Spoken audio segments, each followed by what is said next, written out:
This is Tuned Into the Land, the California Rangeland Trust podcast.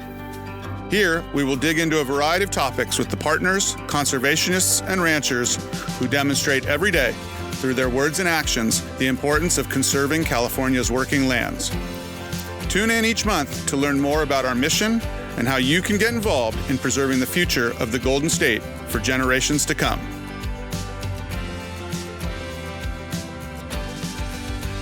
Welcome to another episode of Tuned Into the Land, the California Rangeland Trust podcast. Over the last 10 episodes, we have talked to a variety of people and heard their perspectives on why conserving rangeland is so important. Whether that was one of our 80 different landowner partners or Dr. Hunsinger from UC Berkeley, everyone has their own perspective as to why what we do is important for the environment, the ag industry, and of course, our futures. Today, we're joined by one of our board members and a longtime supporter, Mr. Bruce Hart. Bruce grew up in San Francisco, but now resides in Glen Ellen in Sonoma County with his wife, Liz. For 46 years, Bruce worked in real estate development and project management. Though he worked in the hustle and bustle of the city, his heart and passions always fell to open spaces and the Western way of life. It was in 2014 that Bruce was first connected to the Rangeland Trust. Over the years, he became a key supporter, member of our Legacy Council, and now serves on our board of directors. We appreciate all that Bruce has done for us over the years, including being in our recent short film, From the Ground Up, Healing Our Planet, Healing Ourselves. So with that, I'd love to welcome to the podcast today, Mr. Bruce Hart. Thank you, Michael. I'm glad to be here. Bruce, why don't you tell us a little bit more about yourself? Well, as you said, I was born and raised in California, and I'm pretty proud of that heritage. My great-great-great-grandfather, somewhere back there, came to California in the gold rush, and our family's been a part of California ever since, as it's grown into the state and the powerhouse that it is today. As you said, we live in Glen Ellen. We have 3 grown children, all 1 in Alaska and 2 in California. We think this state is a fabulous place to bring up children, bring up families, and try and preserve the heritage of this state and its Western traditions is one of my goals. So how did you get connected to the Rangeland Trust? Well, that's a fun story. I guess it was around 2014-15 that I was invited to a reception in San Francisco by some friends, some riding friends. And it turns out Nita Vale was there. It was a Rangeland Trust event. And I was literally blown away by the mission of the Rangeland Trust and its goals to preserve working ranches throughout the state. And I've stayed involved with it ever since. Also, I've been on the finance committee, I think, for over 10 years. And it's something that's just grown in me and becomes more important as this state matures and becomes more developed. So you mentioned riding group. What do you love so much about the Western way of life and of course, the rangelands as well? I think I love the open space. And it's a balance in this state. I mean, we have to create housing for people. But I truly believe that in every one of us, there's a pioneer. There's a bit of a pioneer, a bit of an entrepreneur. And I sincerely believe that it's the open spaces that can release that spirit in every person and engage their creativity in ways they've never known about it before. And for this state to carry on and continue to grow from a business perspective and be a place of opportunity for its citizens, we have to have these spaces that release that passion and that energy that is the basis of so much creativity in the state of California. So what is it about the mission of the California Rangeland Trust that really resonates the most with you and keeps you engaged? I think what it is that it preserves open space, but they're working open spaces. They are creating food for the citizens of this state, creating open spaces for the citizens of this state, and it's not retaining open space just as a museum. And as we found from the studies that were performed on behalf of Rangeland Trust, these open spaces not only create protein for our citizens and our diets, but they are a primary spot for carbon sequestration, for water filtration, and the open space simply becomes a space that doesn't create air pollution. So when those all combined, how can you not support something like the Rangeland Trust? It's amazing when talking to folks and we ask them what means a lot to them in terms of our agriculture. They say, we love that open space. And realizing that those aren't just open spaces, as you said, those spaces, open, beautiful rangelands, farmlands, are producing food and fiber. They're economically viable to those landowners. And that's a key part that folks don't necessarily always see that connection. And a lot of times our policymakers don't see that connection as well.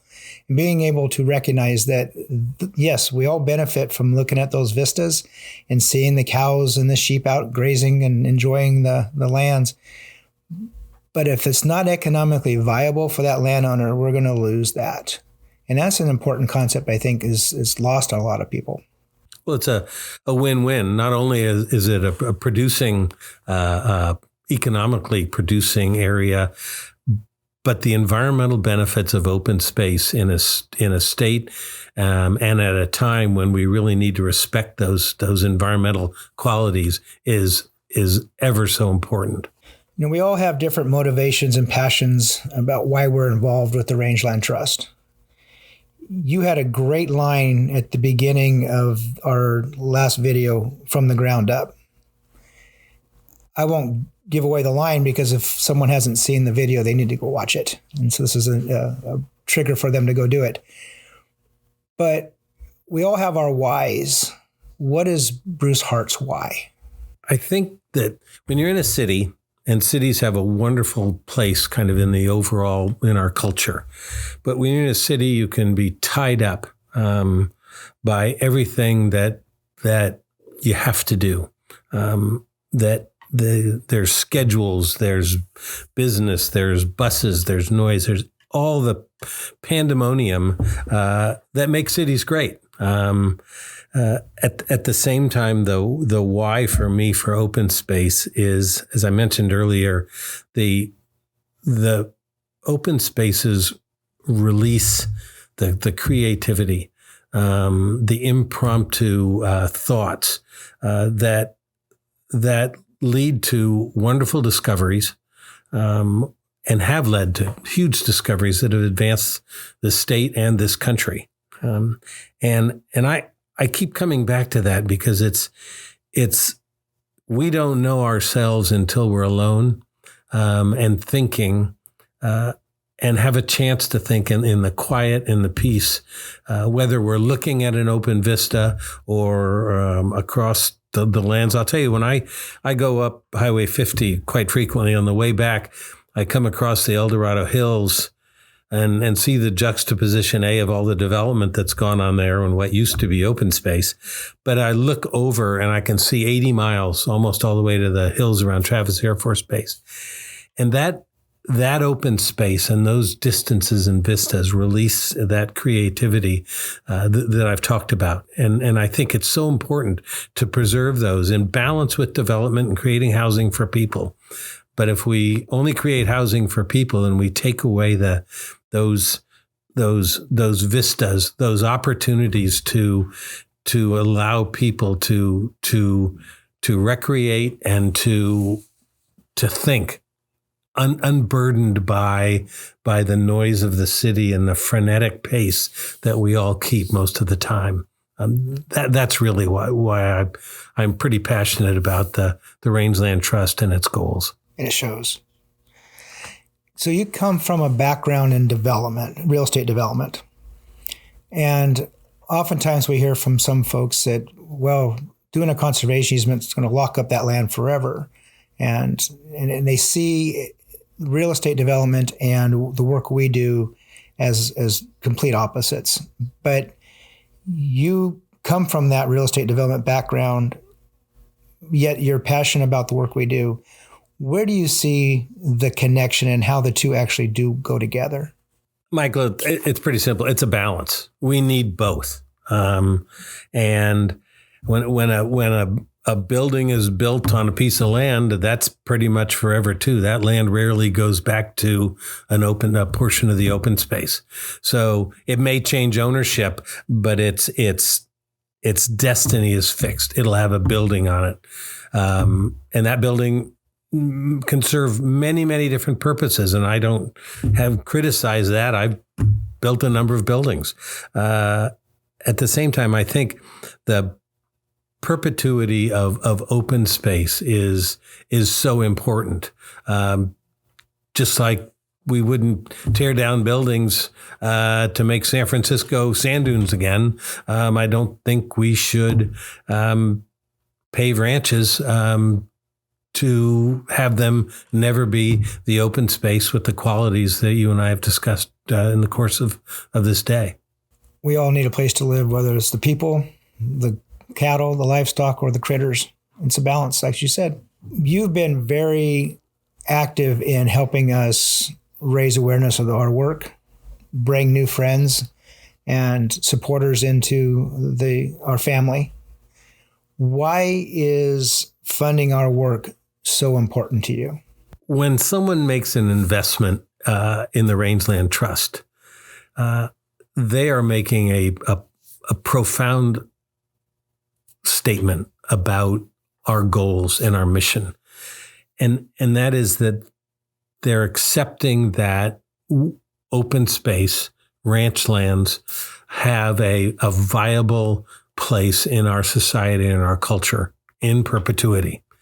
And to be able to work someone through that concept and to have them help support the mission of the Rangeland Trust is something I just find incredibly gratifying. And recently I had a friend who attended a Rangeland Trust event, and he came away not only really understanding how the mission of the Rangeland Trust works and how it's in balance with the built environment, but he said, "I'm going to commit to finding a way to get more people interested in the Rangeland Trust." That score one. I keep trying to do that on a daily basis. And you've done a great job at that, and we appreciate it. So coming from a non-agricultural background, how can an organization like the Rangeland Trust, which is rooted in ranching, relate to people similar to you that don't own a ranch or live in rural areas? How do we connect with those more urban and suburban folks and get our message out to them? I think a couple ways. First, we talk in terms of a balance. Very, very important. And we talk about the value of open spaces. When people leave Sacramento and they go up into the mountains to introduce their small children to snow, they're going to an open space. That's a wonderful experience for every small child. When someone goes and visits a farm or a ranch, or they have school programs about green gardens. This is introducing children to an understanding of where their food comes from and the path it takes from either a living animal to protein, or from open space and grains and coming in and made of bread and coming into their home. I think we connect with different messages to different constituencies and understand where they're coming from and then appeal to that. Because the Rangeland Trust provides so many opportunities for so many people, not only to participate in the funding side, but as a result of our mission, people can drive through open spaces, they can visit ranches, their creative energy can be released in ways they may have never known before. And we're doing that for them. And I think it's a fabulous result of the Rangeland Trust's efforts. Extremely well said. one of the keys to the success of the Rangeland Trust, I mean, we're 24 years old. Next year's our big 25th anniversary. We're looking forward to a lot of celebration of the work that we've done and the work that we're going to continue to do and successes that lay in store. But one of those keys to our success is what we see is a bridge organization. With the support of the ranching industry, the ranchers that obviously are more of a rural environment, and then those in the environmental community, we're accomplishing conservation that benefits everybody. How do you see the Rangeland Trust as a bridge organization between rural and our urban and suburban partners and folks? How can we be that bridge organization and bring folks together to support something in common? I think one of the major elements of the bridge, as you put it, was the study done by UC Berkeley, and the powerful, almost profound results from that study that talked about the environment and the environmental benefits of ranchland. And in order to prove that, of course, it added values to them, and the values are astounding. But I think that becomes a major, the bridge, if you will. People in cities, suburbans, everyone is concerned about the environment and the environment and what it's going to be for our children and grandchildren and their children. And that study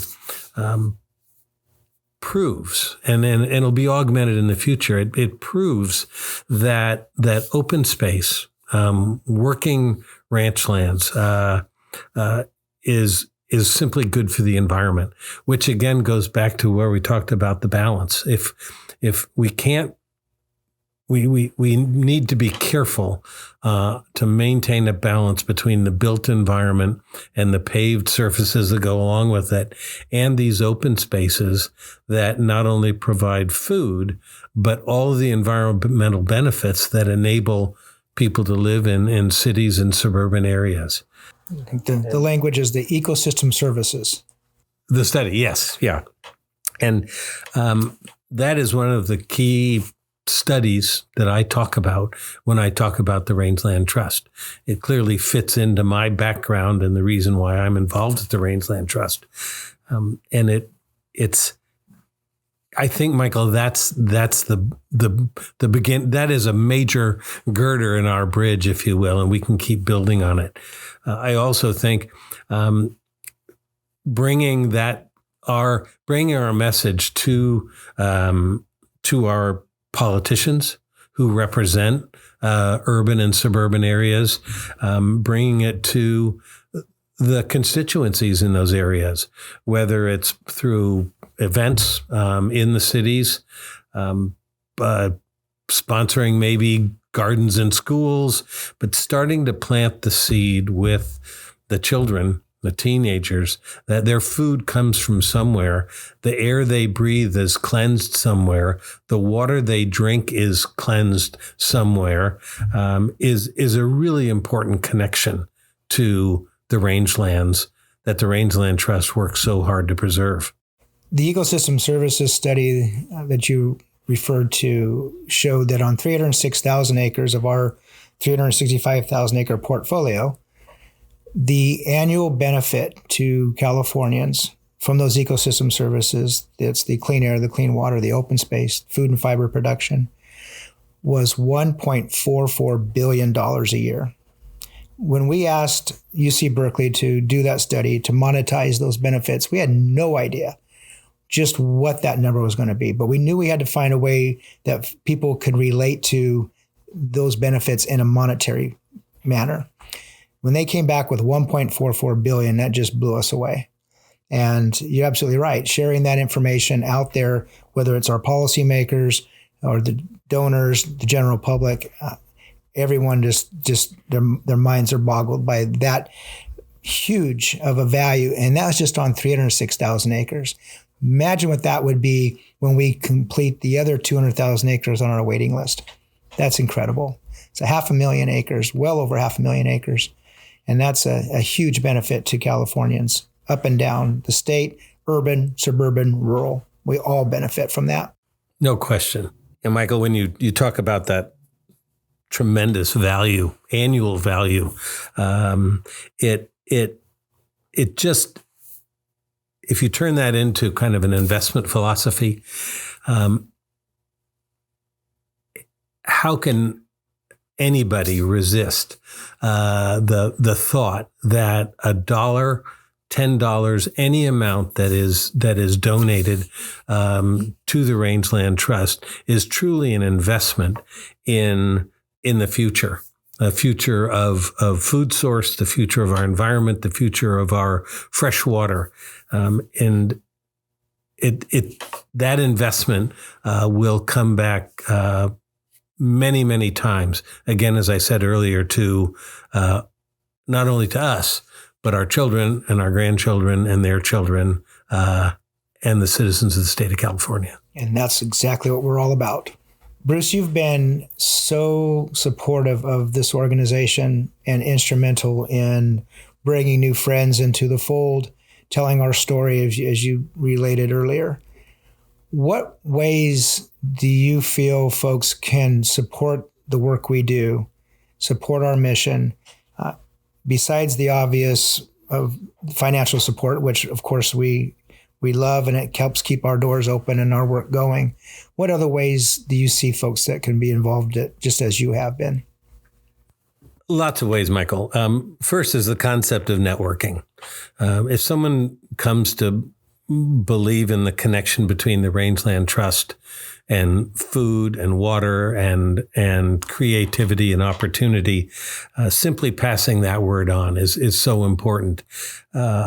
Our goal as the Rangeland Trust is to get people really excited about that, so it's something they want to pass on, and they want to talk about it, and they get excited about it. And in these days of constant talk of the environment and climate change, I think it's something people can get very passionate about. The Rangeland Trust is building friends community by community throughout the state. Even though it's just in Sacramento, it actually is a friend of every community in the state of California. And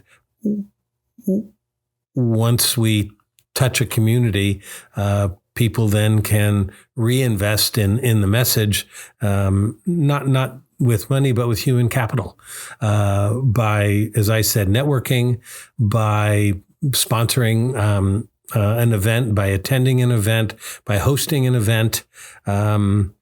But I in the end, I think the most important way is just introducing other communities, other friends to the mission of the Rangeland Trust. Because once the word gets out, Katie bar the door. There's no stopping what the Rangeland Trust can do. You talked earlier about another 200,000 acres available for conservation. Certainly that's dollars. However, if people are talking about the Rangeland Trust and the mission, that will resonate with institutions that make grants. It'll resonate with policymakers who direct funds toward preserving the environment in the state of California. So getting the word out is our message, and then doing it in a way that gets people passionate, so they in turn get the word out. They start to participate in events, and certainly any dollar that comes our way is an investment. But the human capital part, the talking, the doing, is just as important. Our office is in Sacramento, but the work we do is literally across the state, from Siskiyou to San Diego, from the Nevada border to the Pacific Ocean. And we like to say that even though we're a statewide land trust, the work we're doing is in your backyard. And that shows in the success that we've had with 365,000 acres permanently protected across the state. Bruce, you've been a tremendous supporter, a great ambassador. What you've just talked about, you're talking about that from a position of experience, because that's exactly what you've done and how you came to be part of the Rangeland Trust family. And it's been great for us. And we are so appreciative of all the work that you've done. And we're so glad to have you on the board now. So thank you for joining us today. My pleasure, and thank you. So if you'd like to watch Bruce in his role in our video From the Ground Up, Healing Our Planet, Healing Ourselves, go to our website, www.rangelandtrust.org, and you can watch the video there. Or better yet, check out our YouTube page where you can watch all of our videos, and don't forget to subscribe. As we come into the holiday and giving season, we ask that you consider getting involved with the Rangeland Trust. There are many ways in which you can support our work, whether it's through direct donations, volunteering at events, or even sharing our work on social media. The more attention that we can bring to what we do, the more ranching families we can keep ranching in California. You can learn more about the various ways to get involved by visiting our website, rangelandtrust.org. We hope you enjoyed this episode of Tune Into the Land. Make sure you hit that follow button so you can be notified when our next episode is released. We wish you and your families a very happy Thanksgiving. Thank you again for listening.